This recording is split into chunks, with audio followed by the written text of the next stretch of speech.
కుక్కకున్న విశ్వాసం కూడా లేదురా నీకు. నిన్ను పెంచే వాళ్ళు ఒక కుక్కని సాదినా మేలురా, ఇంటికి కాపలుంటది అని కుక్కలతోని పోలుస్తారు ఇండ్లల్ల. కొంతమందయితే మనుషుల కన్నా ఎక్కువ కుక్కల మీదనే పాయరం చూపిస్తారు. ఇండ్లల్ల చాలా మంది కుక్కలను పెంచుకుంటారు. వాటికి ట్రైనింగ్ ఇస్తారు. అవి కూడా ఎట్లా చెప్తే గట్లనే ఇంటాయి. ఇదంతా బానే ఉంది గానీ, రోడ్ల మీద తిరిగే కుక్కల గురించే పెద్ద పర్సన్ వచ్చి పడ్డది. వీధి కుక్కల వల్ల చాలా మంది తిప్పల పడ్డరు. కొందరు చిన్న పోరగాండ్లయితే చచ్చిపోయారు గూడా.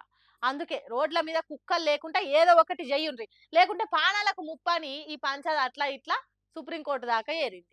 అయితే ఈ వీధి కుక్కల పంచాయతీ గురించి సుప్రీం కోర్ట్ ఓ ఆలోచనకొచ్చి తీర్పులో ఏం చెప్పిందంటే, గల్లీలున్న అన్ని కుక్కలను తీసేయమని మేము చెప్పలేదు.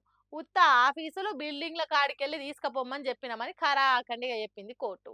అంతేకాదు, ఇంకో దిక్కు ఈ కుక్కలను పెంచుకునే కంటే పిల్లులను పెంచుకోండ్రి. ఎందుకంటే పిల్లులుంటే ఎలుకల బాధ తప్పుతది. ఎలుకలు లేకుండా చేస్తాయని సలహా కూడా ఇచ్చింది సుప్రీం కోర్టు.